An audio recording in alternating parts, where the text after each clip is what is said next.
Ma culture, c'est ce qui fait de moi un Québécois. Une culture qui me ressemble et qui nous rassemble. Ma culture, c'est l'hydroélectricité. C'est les arts au quotidien. Ma culture, c'est le fleuve Saint-Laurent.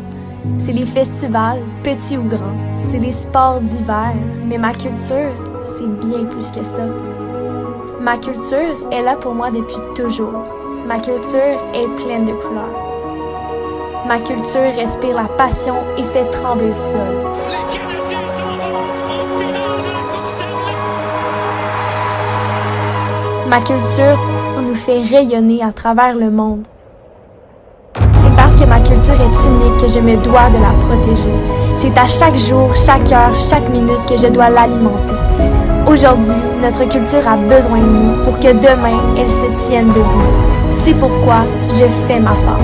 Je suis fière de parler français, fière d'acheter local, fière de participer aux événements d'ici qui mettent en valeur des artistes d'ici. Je suis fière d'être québécois. LIS, portons-le aujourd'hui pour demain.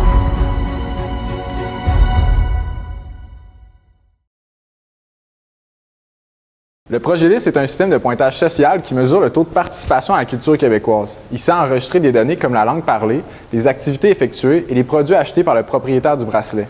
Il est connecté à votre cellulaire via une application qui comptabilise les données récoltées par le bracelet tout au long de la journée. L'application va enregistrer les données comme les médias audiovisuels que vous consommez et qui peuvent ne pas être répertoriés par le bracelet.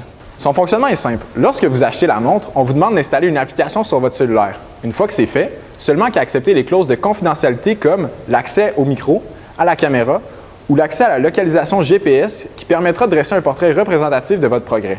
Les points sont attribués lors de sorties culturelles ou d'achats de produits locaux. On balaye le bracelet à une borne conçue à cet usage, ce qui enregistre l'activité. Les bornes peuvent se retrouver dans les théâtres, les restaurants ou tout autre commerce québécois. À l'instant du scan, les informations sont directement transmises et cumulées sur l'application du cellulaire. Voici à quoi ressemble l'interface de l'application. Sur l'écran d'accueil, on peut voir un cumulatif des points récoltés et le rang sentier dans lequel vous vous trouvez. On peut aussi trouver les informations concernant le nombre de points attitrés à chaque activité qui, eux, sont divisés en plusieurs catégories. Musique, art, histoire, langue sont quelques-unes des exemples de catégories.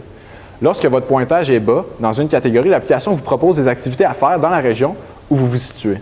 Toutes les informations recueillies seront comptabilisées et transformées en pointage qui peut mener à des récompenses. Nous sommes fiers d'avoir conclu un partenariat avec plusieurs compagnies québécoises.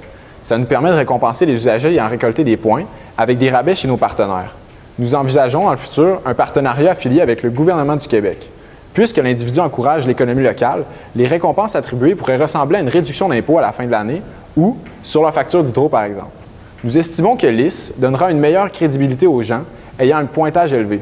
Ces utilisateurs seraient mieux considérés lorsque viendra le temps de se trouver un emploi ou de demander un prêt à la banque, par exemple. LIS ne peut que bien évoluer dans notre futur et protégera notre belle culture et notre belle langue. C'est un projet qui sera bénéfique pour vous et pour notre Québec. LIS. Portons-le aujourd'hui pour demain.